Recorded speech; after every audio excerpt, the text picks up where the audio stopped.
Jerry Langas, IBF champion. Bro, malapit na laban ni Tapales. Ano tingin mo sa laban? Palagay ko, maraming na hindi naniniwala kay Marlon. Pero ako, isa ako sa naniniwala kay Marlon na nanalo kay Marlon. Kasi nakaka-sparring pa si Marlon. Alam ko yung kakayahan ni Marlon. Marami kasi tingin dihado siya. Pero ano sa tingin mo para sa'yo lang? Ano ba dapat gawin ni Marlon para manalo dito? Naniniwala ka ba kaya decision or knockout? Ano ba sa tingin mo dapat ang approach dito? Palagay ko, sa tingin ko nga, may knockout yan eh. Ang ano ko naman sa kasi si Inoue kasi hindi pa yan natatamaan ng mga ulit at saka hindi pa napatumba. Kung sakali lang, kung mapatumba ni Marlon, paano niya i-handle yung gano'n na. Kasi si Marlon, nakita na natin kung paano i-handle ni Marlon pag siya ang bumagsak. Alam na niya, veterano na siya. Ay, oo. Veterano na siya, alam na niya ang gagawin. Kasi may napanood ako dati na hapon din na binugbog niya yung kalaban niya, tapos nung natamaan siya, tayo agad siya kasi. Tayo agad siya kasi alam niya, kaya niya. Pero pag tayo niya, ano pa pala, rogi pa pala siya, ini-stop siya na referee, binugbog niya na yung parang ganun yung yung experience talaga. Experience. Ikaw lumaban ka na ng underdog, di ba? Lumaban ka na ng may mga hindi naniniwala sa'yo. Anong masasabi mo doon sa may mga, marami kasi mga Pilipino parang wala daw pag-asa eh. Anong mensahe mo kay Marlon Tapales dahil sa ganitong sitwasyon? Kasi naranasan mo na eh. Ako, please like and subscribe. Ako, alam ko na ni Marlon kung anong gagawin niya. Pero isa yung tinano ko na yun yung minsan gusto ng mga boxer na maraming siguro nagbabas para motivated.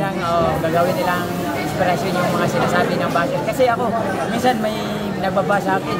Minsan naman yung boxer, tama naman yung sinasabi. Tama pala yung niya. Parang may matutunan ka din. Kaya alam ko na ni Marlon yan at veterano yan. Jump question, ano masasabi mo dun sa mga kababayan natin na hindi naniniwala sa kakayahan ni Marlon Tapales coming dun sa laban niya versus Inoue? Para sa akin, kung sa kanila kasi opinion din nila yan din yung nakikita nila. Pero para sa akin, suportahan po natin si Marlon kasi yung panalo ni Marlon para po sa atin yan, lalo na isang history yan sa atin na makakuha tayo ng apat na undisputed. Suportahan na lang po natin si Marlon, pagdasal natin si Marlon na manalo at alam po naman kaya ni Marlon yan. Sa isa sa mga naka-sparring ni Marlon, alam ko na kaya ni Marlon. Jerwin, ito may nagsasabi na may tulog daw kung si Naoya Inoue. Parang may nakapansin daw na mayroong kahinaan sa Inoue.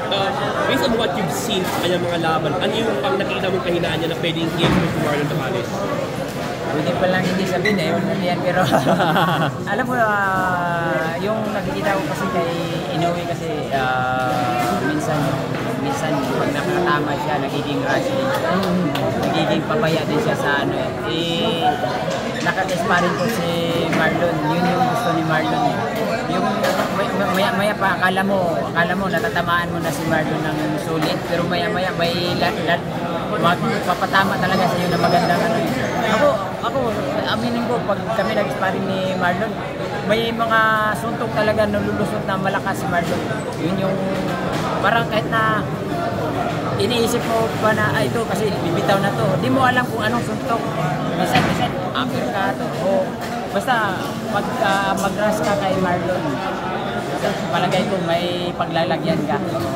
Sir, saan mo inilera si Marlon Tapales? Kunyari, nasa top 5 mo naman na best Filipino champion. Kung manalan siya kayo. Palagay ko nasa naman talaga si Marlon. Nasa top 3 pa. Hindi lang natin kasi minsan napapansin kasi minsan nanonood nito tayong mga Pilipino, nanonood lang tayo kung sino nasa taas. Hindi natin napapansin itong nasa baba. Mabuti nga ngayon nandyan po kayo napapanood yung mga hindi pa kilalang mga Boxinero. And ako, may napapanood ako sa inyo na mga, magaling pala talaga itong batang to. Yung ganun po yung ano ba. Pero si Marlon kasi, parang tahimik lang siya dyan sa ano na yung magaling pero tahimik lang, hindi ganong napapansin. Pero ngayon na nandyan na siya, wala namang naniwala sa kakayahan niya. Ngayon, yan yung ipapatunayan ni Marlon na karapat dapat siya dyan sa pwesto na yan na kumbaga nag-ingay sa kanya yung achievement niya. yes. Ayun, so change topic lang kasi let's talk about on your end. Yeah. What next for Jerwin and this 2024? Balik sa umpisa ulit, ngapa ulit sa ano. Sana makakuha sa ano, itong laban na ito sa darating ng laban sa February. Sana itong pinagano ko talaga na sana makuha namin. Kasi binigyan kami uli ng pagkakataon ni Susya na makalaban sa World Title. At alam naman po natin na gano'ng kahirap makalaban sa World Title. Kaya ito, hindi namin sasayangin talaga. Kahit na ang kagabi nga, nandun pa kami sa Jensen ko sa birthday ni Sir Manny, bumalik agad ako kasi may sparring dito sa national team. Ayaw namin sayangin. You said national, so laban pa sasali kayo sa Paris Olympics? Did you hear it right? Hindi po, bali yung kasi yung galaw ng amateur po, kailangan po natin yung bilis. Kasi yung mga amateur po, may bilis po talaga. So bali nakikigulo ka muna sa training nila sino ba to? Si Yumil. Yumil. Pero papasalamat natin po ako dahil pumayag sila na makitraining kami doon, maki-sparring kami at makakuha ng mga experience din ng mga amateur. So let's talk about your opponent and your next event sa February. Ano yung masarap ko sa kanya at paano mo siya i-expose? Sa laban ko ngayon. Oo. Yes sir, hindi ko pa masabi kung anong basta masabi ko lang ibigay ko din yung talagang best ko na laban nito kasi opportunity na binigay sa amin ni Susya na tumira lang makalaban ako sa Okay lang. Salamat.